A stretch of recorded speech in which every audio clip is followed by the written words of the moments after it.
On September 2nd, 2019, the United States Coast Guard was responding to a dive boat disaster near Santa Barbara, California. A few questions into the live interview with the Coast Guard commander, the anchor asked, "So, I just want to be clear, those 34 are entirely unaccounted for still?" And the commander responded, "Right now, yes. We are still actively searching, and the Coast Guard has multiple assets on scene. It was very dark when the explosion happened, and we don't know if someone was able to get off board with a flotation device prior to us arriving on scene." The anchor asked another question before coming back. "Did you use the word explosion? Was this an explosion?" In that moment, the commander realized what they said, and it was too late to pull the sentence back. Their heart sank. They realized they had just helped spread a rumor. And in follow-up, responding, "I don't know," further fed the rumors. This story is captured in the Mistakes and Misinformation chapter in the Communications Golden Hour book by Doug Levy. I'm your host, Tim Conrad. Welcome to the Wildfires, Floods, and Chaos Communications podcast with the second of 3 episodes with my guest, author Doug Levy.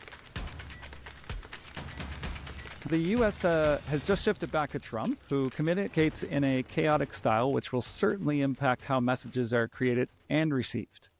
What are your thoughts on how this will impact communications?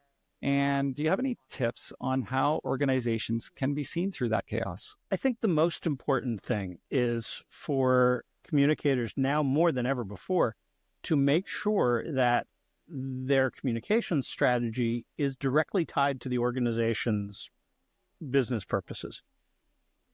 If you use that as your North Star and stay true to it, you're more likely to be okay. And your business plans, your corporate goals, your government agency targets, whatever organization you're in, everybody's got an operating plan for the next quarter, the next year, and so on.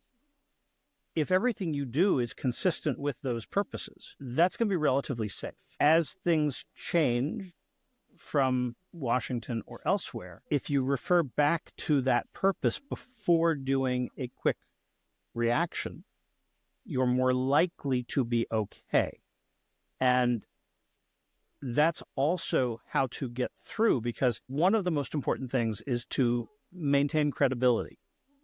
And organizations or individuals who change their views frequently without some logical reason for it are harder to believe. That doesn't mean you should never change your mind about something, but you have to be able to show why and how what you're doing makes sense in the context of what your reason for existence is. I mean, for example, if you're an organization that promotes free speech, and all of a sudden you decide that you are going to be okay with legislation to restrict free speech because of political pressure or something else, you're going to destroy your credibility individually and as an organization.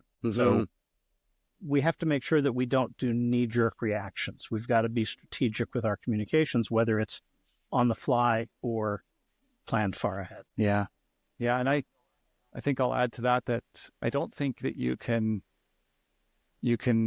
respond to chaos with more chaos. I don't think it's a successful strategy to think that that's going to work. So you have to find a way to step out of the chaos and find a solution there. Yeah. So this is a tense and an unpredictable time. Citizens have very low trust in their governments and their institutions. There's conflicts between countries, which are increasing. And some governments are interfering directly in elections in democratic countries to build fear and division. This is it's a stomach-churning toxic stew right now. And what do we need to consider as we navigate our own crisis and how these external factors can impact how our audiences will receive and respond? This is a very challenging one, and I have had the benefit of talking to quite a few people who have been, for example, campaigning in areas where there are large numbers of Arab Americans or people with relatives in other troubled places. The most important thing is to, as much as possible, understand that there are people who are grappling with a situation and feelings and emotions that we probably can't fully understand, the enormity of what is happening in certain places. Whether we agree with one side or the other is less important than acknowledging those emotions and those feelings. I think one of the reasons we saw such loud and large protests in 2020 after the murder of George Floyd in Minneapolis was that there were many communities and many leaders at the time who were dismissing the claims that there was police brutality against unarmed African American people. Mm-hmm. You don't have to agree with whether there are inappropriate examples of brutality against Black men to be empathetic with the people who believe that. And that's something that's a great point. which, for some reason, I think there's some executive training along the way that tries to take that empathy out. And that's a huge mistake. When I was doing some work as a community member with the New York City Police Department, the then chief of the department was doing really elaborate surveys to understand people's attitudes and a lot of other things. I mean, it was part of the crime fighting effort. One of the things that came out from those surveys was that within certain places and certain demographic groups, no matter how good the police actually were or how low the crime was, the people did not trust the police. And I remember the chief telling the officers, I know you're doing good work every day. I know that you go out and are taking care of the community. However, you need to understand that not everybody in the community sees that or believes that. So you can't just presume they all think you're heroes, even though I think you are. Understanding that lack of trust is step one to building that trust back up. Yeah, absolutely. And so globally, and especially in the United States, we're in the midst of large societal shifts, which are likely to become even more massive in the coming years. What should we know as we head into this period, which is loaded with conflicts, wealth disparity, culture battles, and so much more? That's a loaded question. There are so many layers to it. I think for communicators, what is really important to understand is the seismic shift in the media. We've talked for years about how the advent of social media has completely changed the roles of newspapers and the evening news. We're in a new iteration of the information age. And we sure are. I saw some data earlier today that quite frankly surprised me, that the median age of viewers of the major U.S. news channels on cable TV is really old, 60s and 70s. I did not realize that myself. Younger people are not watching the news. It doesn't mean they're not getting the news, but they're not watching the programs that we thought were the way to get information out to people. And unfortunately, the way people are getting their information is through their social media feeds, which by definition are tuned to give people things that are inflammatory and shocking and probably not real. So as communicators, we've got to figure out how to break through that. We've got to be more creative. We've got to be smarter. We've got to be better at listening. Did you know that monarch butterflies can fly up to 160 kilometers or 100 miles in only one day? How do you measure if someone has experience in their field, kind of like a butterfly? Have they sent evacuations by road, boat, flight, canoe, and trail? Well, I didn't send the one by canoe, but I worked with the person who did. Do they need a team with experience with hurricanes, murders, sports, landslides, airlines, financial crisis, pandemics, wildfires, fisheries, floods, destination marketing, ice jams, dental, healthcare, or industrial incidents? We've got all those covered among our associate team, and most of them many times over. We can help you with public relations, public engagement, or marketing you may need, including training.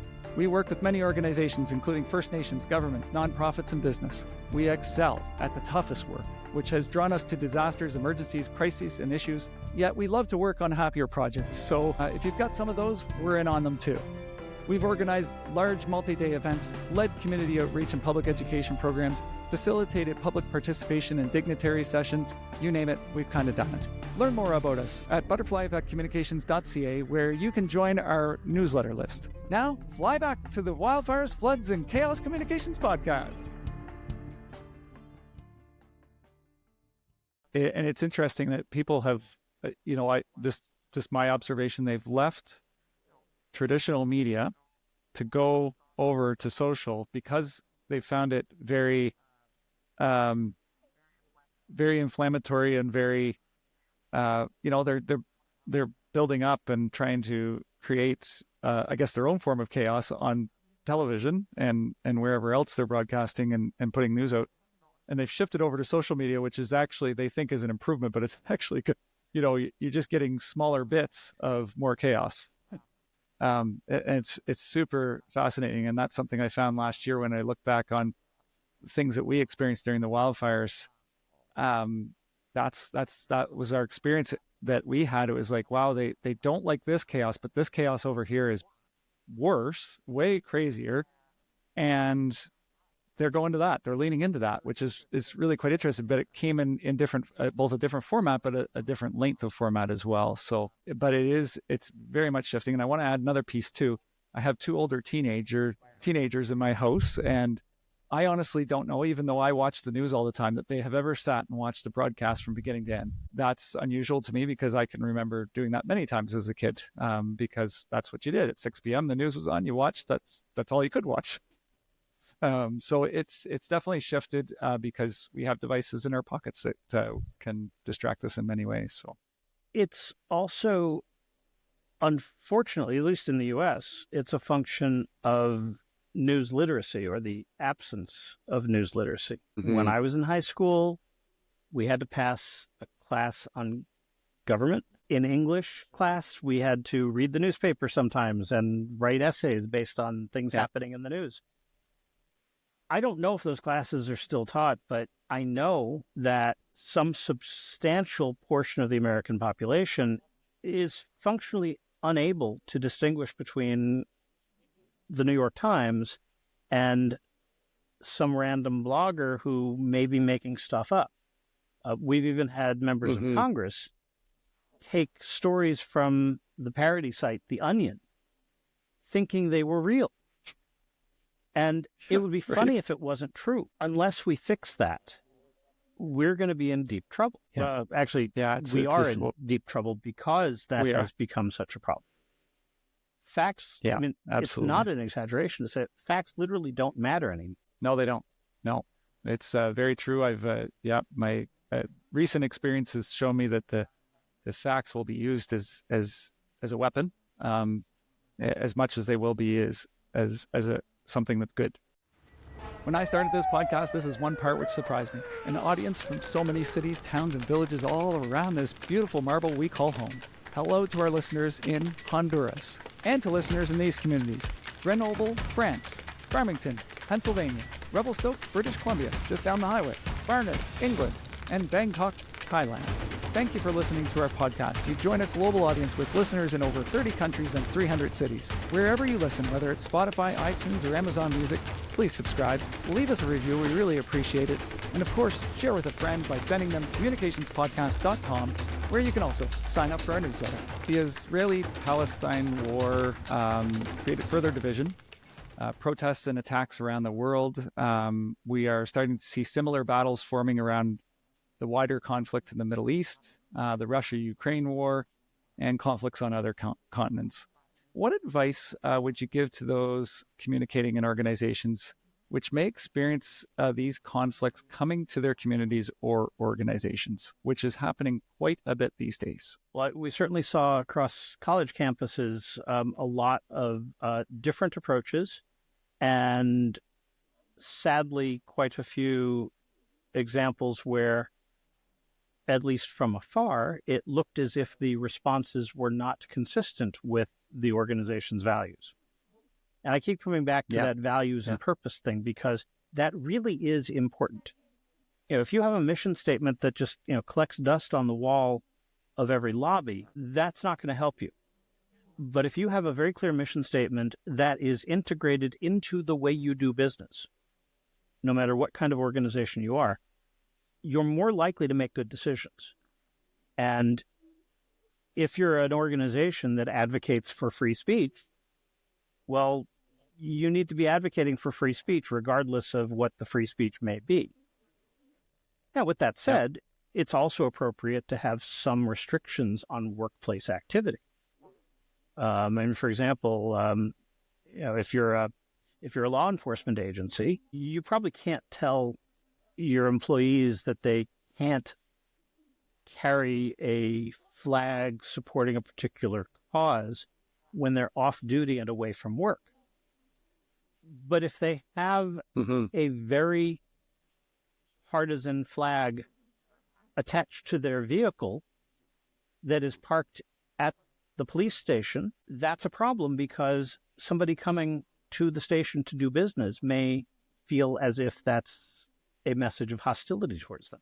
So you're not infringing on the person's free speech. You're actually promoting free speech by making sure that your space is neutral. And that's very important.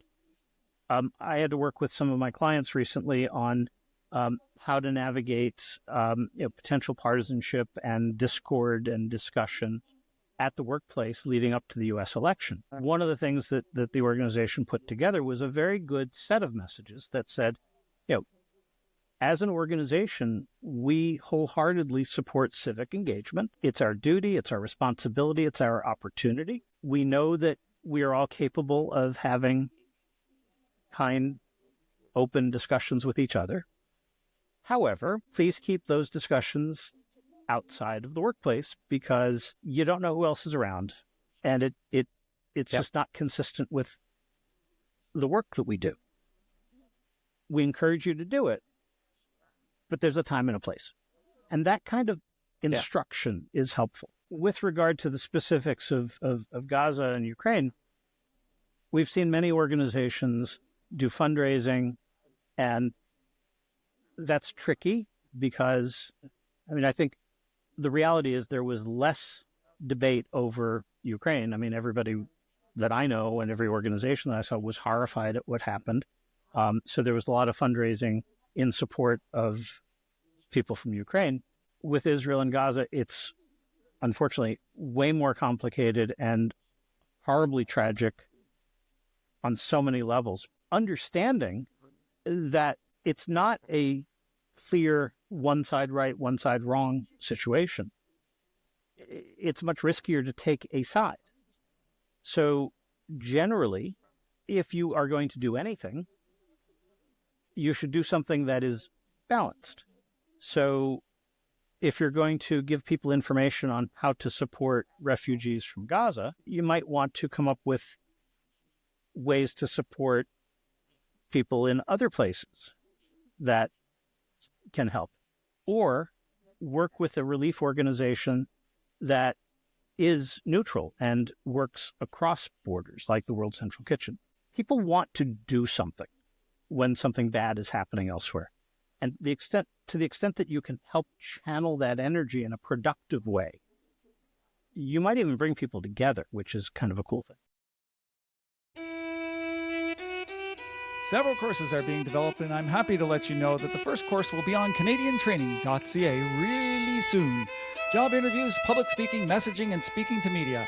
How to speak more confidently to groups of people in many settings will be our first course. It will teach you skills useful for many settings which require you to speak, where your nerves may be winning the battle right now. Launching soon. Sign up for updates and early access at www.canadiantraining.ca to learn how to speak more confidently to groups of people. Subscribers will also get free checklists, guides, and more. CanadianTraining.ca. Learn from our mistakes. Someone should. We know much of the population wants to know what organizations think of these conflicts as a way to demonstrate leadership.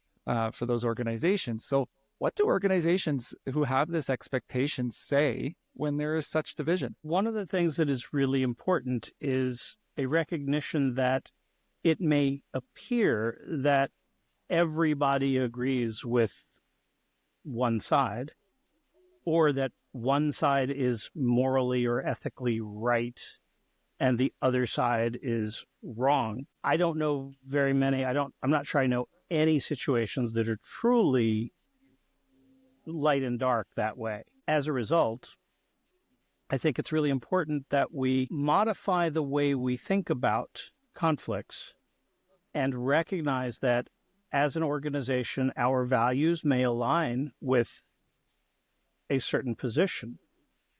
However, we need to, in most situations, make sure that we keep room for other points of view. I think when we saw the protests across many of the university campuses, one of the problems was that there was deep concern for the people who were killed on October 7th. And the reaction when the Israeli army attacked Gaza and killed many people there was not the same. There's obviously a lot to the differences in the actions. However, a death is a death. Grieving when people die is appropriate. It is a human reaction. Mm-hmm. Even if you are even if you are steadfast on one side or the other, acknowledging grief across the board is very important. For example, when I've written messages for organizations in situations like, we're always very careful to acknowledge the emotions, the feelings, the suffering everywhere, and help our audiences understand what we are doing about it if there is something that we as an organization can or should do, or if it's really beyond our scope, direct people where they can turn to get emotional support if they need it, to give to charity or participate in activities in support of one side or the other, or optimally, organizations that are neutral and serving across borders. Mm-hmm. That's always helpful. Unless you're an arm of one of the participants in the conflict overseas, I mean, such as a representative of one of the governments, having some degree of neutrality or at least empathy towards both sides is critically important. And again, going back to the universities, there's nothing wrong. I mean, I think it was a natural reaction to be horrified by what happened on October 7th. Mm-hmm. Many of us were equally horrified, or more, by what happened next. And you can't say all anti-Semitism is wrong while allowing people to be campaigning against all Arabs, especially if you're an academic institution, because neither is technically correct. Campaigning against the slaughter of innocent people in Israel by Hamas is not the same as campaigning against all Arab Americans or any Arab Americans. Mm-hmm. Arab Americans are not Hamas. The Israeli government is not American Jews. Yeah. And of course, what makes things really complicated is that not every American Jew supports the Israeli government. Many of us have very strong feelings otherwise. But making space for the multiple sides is an art that leaders must do. Mm-hmm. And the definition of a leader is to help people see more than just what's in front of them. Yeah. Yeah. Isn't that the truth, eh? And we're, we're upon Remembrance Day here in Canada, and it does take me back to, the stories of the war, both wars. I was fortunate enough and I know you are, that we were alive to hear firsthand stories from World War I and World War II veterans, and I was always surprised by the humanity that would sometimes appear in the middle of war amongst soldiers who would, celebrate holidays together, and go to help one another to collect their dead and injured. We've lost some of that humanity over these last, 80, 100 years. And I do hope we'll see some of that come back. So I like that your approach is, we can be empathetic towards the loss of life and focus on that. And that's a good starting point. And honestly, that's an important starting point for communication in any bad situation.